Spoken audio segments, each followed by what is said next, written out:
Hello, friends. I'm glad you joined me again today as we continue our series, He Lives, looking at some of the resurrection appearances of Jesus as recorded in the Gospels and the New Testament. And today we turn our attention to John chapter 21. And John 21, we read about a miraculous catch of fish that happens when the disciples, after fishing all night, listen to Jesus speaking to them from shore, telling them to cast their nets on the other side of the boat. I'm going to pick up the reading in John 21, verse 9. And we're going to read the rest of the chapter. Listen now for God's word. When they had gone ashore, they saw a charcoal fire there with fish on it and bread. Jesus said to them, "Bring some of the fish you have just caught." So Simon Peter went aboard and hauled the net ashore full of large fish, 153 of them. And even though there were so many, the net was not torn. Jesus said to them, "Come and have breakfast."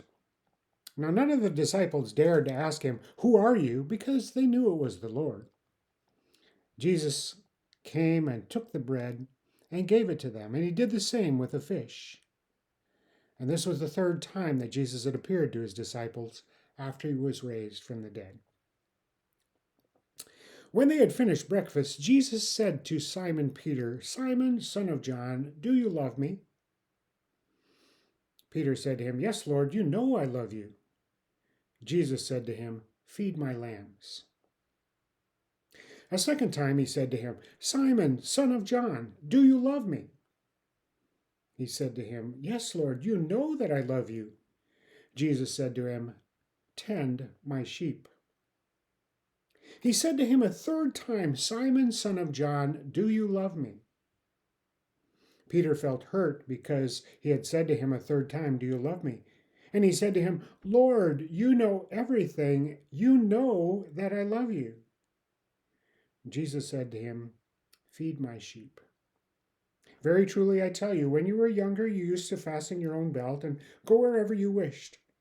But when you grow old, you will stretch out your hands, and someone else will fasten your belt around you and take you where you do not wish to go." Jesus said this to indicate the kind of death by which he would glorify God. After this, Jesus said to Peter, "Follow me." Peter turned and saw the disciple whom Jesus loved following them, the one who was next to him at the supper, and leaned back against the Lord and said, "Lord, who is it that's going to betray you?" When Peter saw him, he said to Jesus, "Lord, what about him?" Jesus said to him, "If it is my will that he is to remain until I come, what is that to you? Follow me." So the rumor spread around the community that this disciple would not die. But Jesus did not say he would not die, but he said, "If it is my will I remain till I come, what is that to you?" This is the disciple who is testifying to these things and has written them. And we know that his testimony is true. But there are also many other things that Jesus did. And if every one of them were written down, I suppose the world itself would not be able to contain the books it would take. This is God's word for us today. If you ever read this and wondered, this is sort of a strange chapter, it's almost as if it's added on to the Gospel of John. And indeed, many scholars say that chapter 21 is a bit of an epilogue to John's Gospel. If you read chapter 20, it sounds like that's the ending, because in chapter 20 it says, "Now Jesus did many other signs in the presence of his disciples, which are not written in this book, but these are written so that you may come to believe that Jesus is Messiah, and in believing have life in his name." The end, or so it would seem.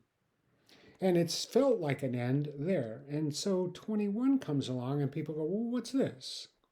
Well, many people think it's written a little bit later and for perhaps a variety of reasons. And today I would like to look at two of those reasons with you. I think chapter 21 is written so that we might understand the role of healing and hope that is encapsulated in the gospel of Jesus Christ. And so I would like to explore this with you. It begins in an interesting way. And I put it this way, it shows us at the outset of this chapter that everyone needs some inner healing. It began this way. Later, Jesus himself showed himself to the disciples by the Sea of Tiberias, that is, the Sea of Galilee. And it happened this way. Simon Peter, Thomas called Didymus, Nathanael from Cana in Galilee, Zebedee's sons, i.e., James and John, and two other disciples were with them. And Peter said, I'm going fishing. And they said, We'll go with you. And so they went out and fished all night and caught nothing. Now it's interesting in lots of different ways. There's this group of 7 disciples is sitting around, 2 of which are unnamed. And suddenly Peter gets up and says, I'm going fishing. And they all say, We'll go with you. It sounds like it's a group of people that don't know what to do. It sounds like a group of people that might be in a state of some measure of confusion about all the events that have been going on. And certainly that's possible. It's been quite a tumultuous time for the disciples of Jesus. They saw him tried, convicted, and crucified. They knew he was laid in a tomb, and then they hear about him rising from the dead. And indeed, in the chapter 20, he has appeared to them twice. And yet, they still seem without direction, a little bit aimless. Let's go fishing. And I think the reason is they have experienced so many different things in the course of the last 3 years with Jesus. And then the whole experience of his crucifixion and his death, his burial, and his resurrection has disrupted their way of thinking and affected their hearts.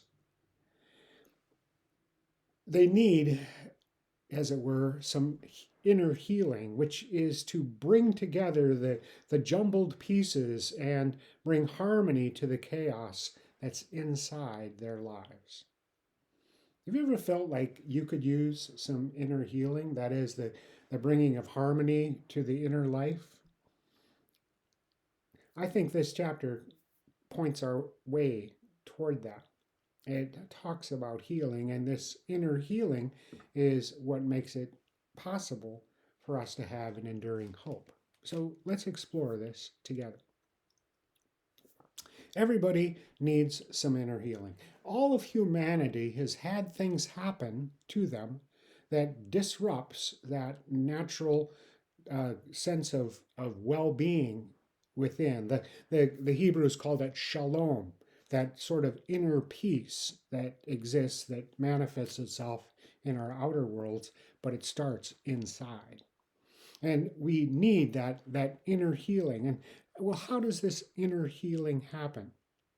Well, when we look at this particular chapter, I think it lays out sort of for us how inner healing happens and how it can happen as it did in Peter and the other disciples' life, and can happen in our lives as well. And I think it starts with memory, remembering some things. And what I want to say is this: is that if we are going to experience inner healing, we need to be able to recall and revisit the powerful memories that that are stored within our minds and our bodies and ourselves.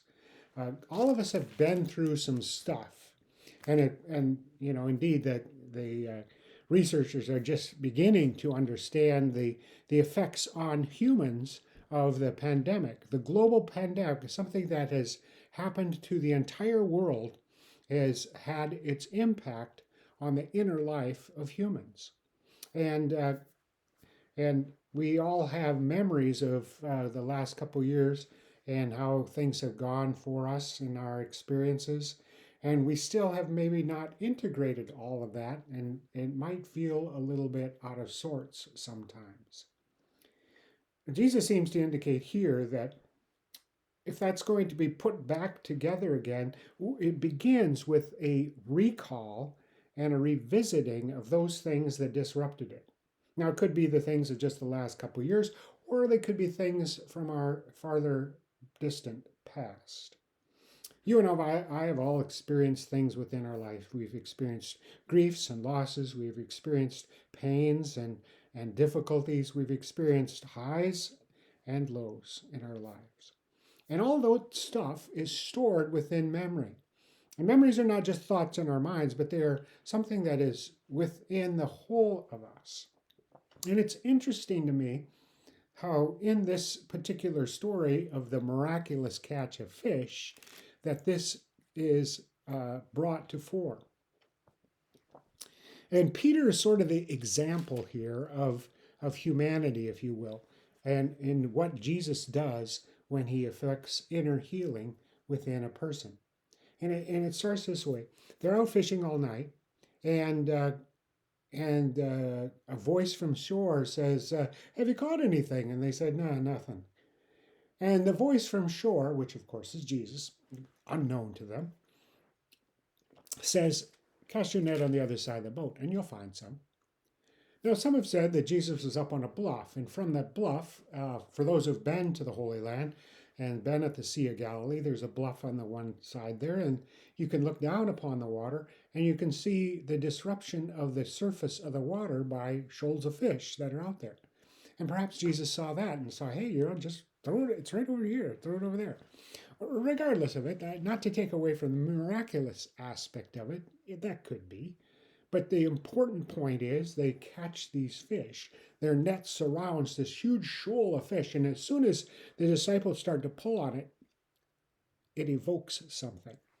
And it seems to me that sometimes memory can be evoked by something like that. I call it muscle memory. Now, I know that's not exactly how the term muscle memory is used, but when you're doing a particular activity that you've done before, it can elicit a memory from the past. And as Peter is pulling on that heavy net, one imagines that he goes back to the beginning of his experience with Jesus. Luke records this in chapter 5 of his gospel, and he talks about the call of the disciples and the miraculous catch of fish at the beginning of the ministry of Jesus.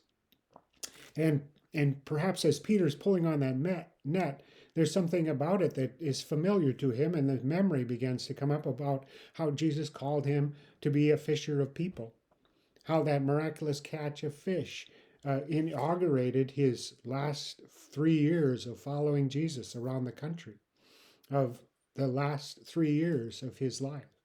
And all these things perhaps are not yet quite fully conscious to him, but are bubbling around within him, one imagines. And that's the way it can work. Sometimes memory is evoked by the muscles, by the doing of something. Perhaps you've been doing a task that seems routine, and suddenly, almost unbidden, a memory of something from the past comes to you. And that's the kind of thing I'm talking about here. And it seems to me that sometimes, if we're going to find that healing, that reorganizing of our inner life, that shalom settling on the inside of our lives, it may mean we have to revisit some things from the past. We recall them and we revisit them. I think Peter, and perhaps the other disciples as well, has sort of been avoiding dealing with that stuff. Peter denied Christ 3 times, and all the disciples abandoned him, and they all have their stuff from their past. And sometimes we don't like dealing with those uncomfortable feelings within, and so we just want to avoid it. And perhaps that's what the fishing was all about. Let's just do something we know, and we don't have to think about this. I'm going fishing. We'll go with you. They were quick to say it. But we need sometimes to plumb those difficult feelings. We need to recall and revisit these memories from the past, these experiences that we had that have impacted our lives. And I think that's the first step in how inner healing happens. is getting in touch with the brokenness of the inside, whatever it might be. And the second step, I think, is this: is to hear the recall that Jesus gives to his followers, to us. The recall, to call again. Uh, in this text, uh, Jesus has this interaction with Peter, and he says to Peter, "Follow me, follow me."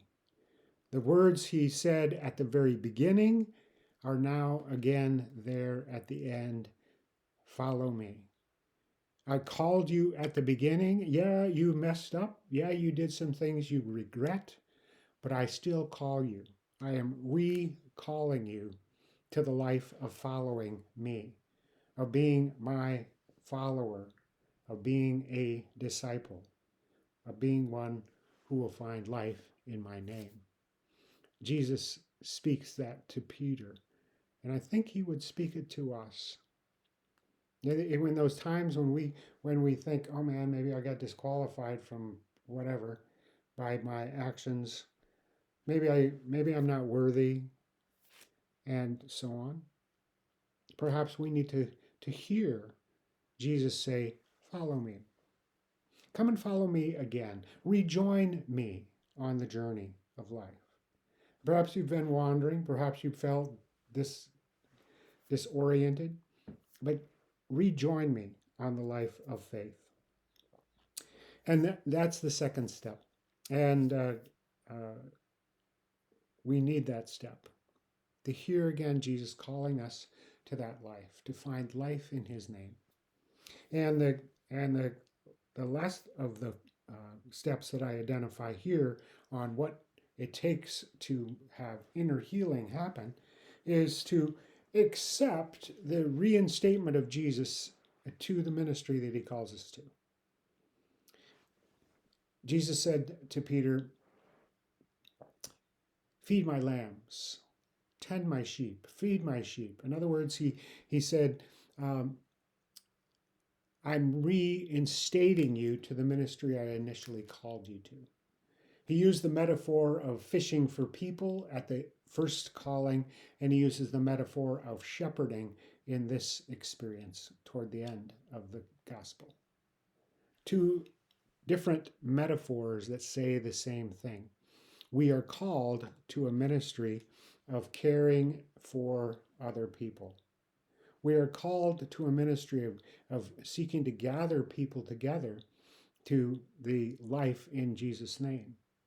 It is the ministry of all Christians. It's your ministry and my ministry, and it's everyone who would be a follower of Jesus. This is our ministry together. And we are to be reinstated in that. Even if we've neglected it for a while, or we feel like we've abandoned it, or we're not qualified, or not good enough, or we're not worthy, we need to accept that Jesus wants to reinstate us into that ministry, and then look for ways in which we can do that. Incidentally, I want to just address something that a lot of people have, and in talking about this particular chapter, they note that when Jesus asked the question, "Lord, you know that I love you," and then Peter answers, "Yes, Peter, do you love me?" And then Peter answers, "Yes, Lord, you know that I love you." That there are two different words there are used, Greek words that are translated love. And they look the same in English, of course, because that's how we translate agape and philios and, and others. So, uh, not to make too much of that, because in John's gospel and in his writing, he uses those words interchangeably with not any clear distinction about their meaning, as if, agape and, the love of God is what he's loving back with or not. So don't get tripped up on that. And the same with the sheep and the lambs. Uh, Basically, it's the whole flock of God, the whole of humanity, as it were. Young and old are a part of that call to be reinstated in that ministry to all of humanity. And so, so that's the journey of inner healing that is exemplified in Jesus dealing with Peter. As Jesus dealt with Peter, so Jesus needs to deal with each one of us. And that might mean that we have to uh, recall and revisit some memories that are maybe even painful. It means that we need to in the Lord's presence hear Him as He calls us again and says, "Yes, you are my own. I have not rejected you." And then we need to accept that with that comes a ministry of tending people, of caring for people, and gathering them together as followers as we are. When we have been through that kind of thing, then we are more ready to, to live with what I call enduring hope. So we first need inner healing, and when we have inner healing, then we can live with enduring hope. And I'm using the word hope here in the way the Bible uses it, and not the way it's used in common English. Common English, the word hope and wish are almost synonymous, but in the scriptures, they are very different. Hope in the scriptures, we would probably better describe as confidence. We have this hope, which is to say, we have this confidence. And so, what we need is an enduring hope, or we could say a lasting confidence. And again, I want to point out three things that will result when we have been through inner healing and coming to the place of an enduring hope. And the first is this, that we will have confidence, we will have hope in God's abundant provision. This is lifted up in this account. It actually tells us how many fish they caught. Did you catch it? 153 fish. I guess they took the time to count them. They said, "Oh, this is a big count. This is a huge number of fish. Let's count them." And somebody counted them and they came up with 153. 153 large fish. Now that's way more than they would ever be able to use in a brief period of time. So there's something about that that is probably worth paying attention to. Well, it simply means that when God's involved, it's more than enough. That God's got abundant provision for us, for His people. And this is not the first time we've seen that in John's Gospel. The very beginning of the Gospel, the first miracle of Jesus, the wedding in Cana of Galilee, what does He do? He turns water into wine. And boy, not just a little bit of wine, hundreds of gallons of wine for this wedding. More than enough, superabundance, God's abundant provision. Or think about in John 6, the feeding of the 5,000. A couple loaves and some fish. Jesus breaks it, feeds 5,000 people, and they have leftovers as well, 12 baskets full. Again, God's abundant provision. And it's one of those things that that we see throughout the Gospel of John. And here, even as the Gospel closes with its epilogue, there is another example of God's abundant provision, 153 large fish. That's the first piece of that enduring hope, that we will have confidence that God will always be able to provide more than we need for our lives to be full in Him. And it's John who also says that Jesus came to give us life in all its fullness. So He who provides it provides a fullness of life. That doesn't mean you're rich, and doesn't mean that you sometimes won't have enough of this or that you think you need, but that which is essential, God will provide. The second thing that comes with an enduring hope is a confidence or hope in the partnership of Jesus. That we have confidence that if we have been reinstated, we've joined a partnership with Jesus. I love the way it's put. As you read this account, Jesus is on the shore. They're out there. They get the fish. They're bringing them in. And when they get into shore and bring the fish in, Jesus already has a fire built. And there at the fire, he has fish and bread uh, roasting on it for them. Incidentally, let's take a look at that fire. Did you notice what kind of fire it is? It's called a charcoal fire. Now, one of the interesting things about charcoal fire is that it is also noted a couple chapters earlier in John's Gospel, John 18, verse 18, and it says that there was a charcoal fire. And this charcoal fire was where Peter denied the Lord. And, I talked about muscle memory evoking memories. Aroma also evokes memory. And this I see this process is kind of dynamic. We are constantly needing going through the experiences of inner healing to bring us enduring hope. And we may have things happen to us that we think we have already dealt with, but then something else comes along and memory is evoked. And I think one of the most powerful uh, senses that evokes memory beyond just doing something or seeing something is aroma. And we smell a scent or an aroma, a smell, and a memory comes to mind. And I can recall that years after I had left home, and I went back to my home church, and they were now in a new building, but I got to visit the old building, which now was no longer being used as a church. It was just sitting empty for a bit. And I walked into that room or that building, that old wooden church, and there was an aroma there. I can't even describe what it is. It was completely unique. But suddenly I remember being a child sitting in the pews with my parents of that old wooden church, even though hadn't been used in a church now for a number of months. And it's just interesting how aroma can be powerful like that. I found this on my wife's dresser. It's a bottle of perfume. This is actually the perfume she was wearing when we first met, and so I I even now as I open this and smell it, it evokes memory of our dating days, our earliest days together. It's interesting how that gets evoked in us, and the charcoal fire. You can imagine when Peter comes bringing in this fish, and then he gets the smell of that charcoal fire. Immediately, his mind goes back to, oh, I denied the Lord 3 times. Now he's ready to go through the process that Jesus takes him through when he says, Peter, do you love me? Peter, do you love me? Peter, do you love me?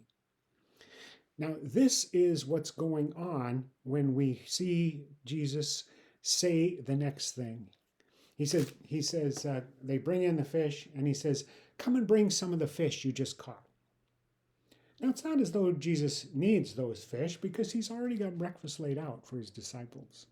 But he is inviting them to partner, And Jesus invites us. Does the King of Kings and Lord of Lords need anything we can offer? Well, not really.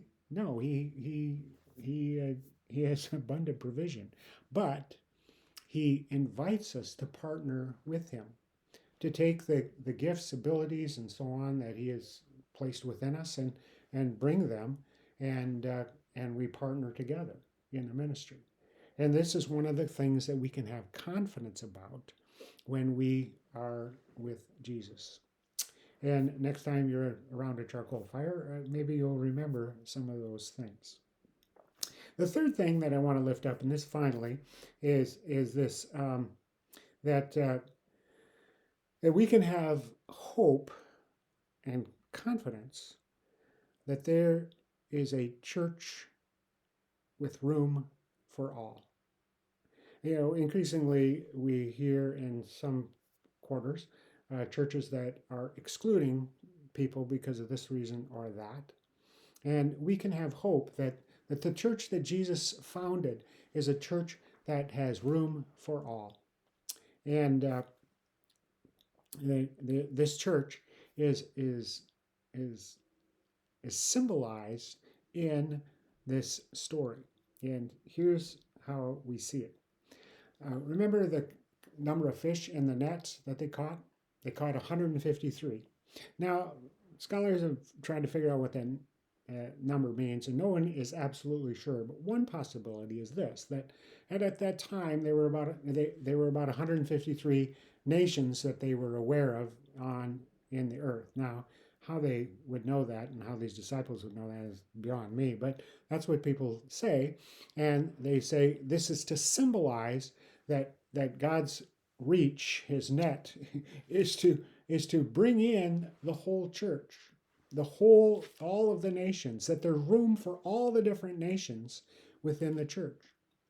And we can have the hope that the church of Jesus Christ has room for everyone, regardless of their background, regardless of their language, regardless of what they've done or wherever they've been or their life. There's room for them, that they are welcomed to the church of Jesus. And others say that as this gospel closes and this interchange with with Jesus and Peter that involves the disciple that Jesus loved, which many refer to as John, that there are encapsulated in that dialogue is, yeah, they both belong. Because you see, by the time this gospel was written, the church had lots of different groups, like our denominations, and sometimes they didn't they excluded each other. And there was a group that followed Peter, and there's a group that maybe followed John and John's followers. So and what this gospel is doing is lifting up again that we can have confidence, that we can have hope, that the church that Jesus intends is a church that has room for everyone, regardless of your particular theological bent, regardless of where you've been or how you've lived or how you think about things. That there's room for you. All of these things are encapsulated in the symbolism in this chapter. And here's the thing: the net didn't rip. The net didn't rip. They make the writer makes a point that even though there was this large group encapsulated, the net didn't rip.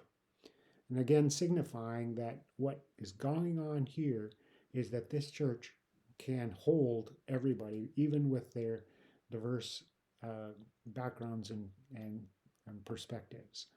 That is my hope, and I hope that is a hope that you have as well. That the church that we are a part of is a church that has room for all. And our little expression of it here and there, and may we also follow that same perspective. It's interesting, you run into people and you find points of connection. The other day, while I was dog sitting our son and daughter-in-law's dog, I took the dog to dog park, and I was wearing this T-shirt, and if you can see that, it says "Abide." And the person, a young man, asked me, "Is your T-shirt a reference to John 15?" And I said, "Yes, it is." And where Jesus talks about, "If you abide in me and my words abide in you, you'll bear much fruit." Well, it was nice to make a little connection there based on a T-shirt, and to recognize that I wouldn't we're part of that same church of Jesus where there's room for all. I hope that you today can explore these things and take some time this week when memories get evoked by something you do or an aroma you you smell or whatever it might be, that you don't just dismiss them, especially if they evoke some discomfort, but that you live with them a little bit and see if the process of some more inner healing can happen. Because I really do believe that inner healing is an ongoing process. That the life that Jesus wants to create in us is being formed in our daily living, and then that we have the hope that we can be people who are part of a church that's got room for all, a church that has confidence in God's ample provision, and a church that invites all of us to partner with Jesus in the great mission that he's called us to. Well, may God bless you this week and keep you in His grace. And may He help you to experience a greater inner healing, which results in a greater outward ministry. The Lord bless you. Amen.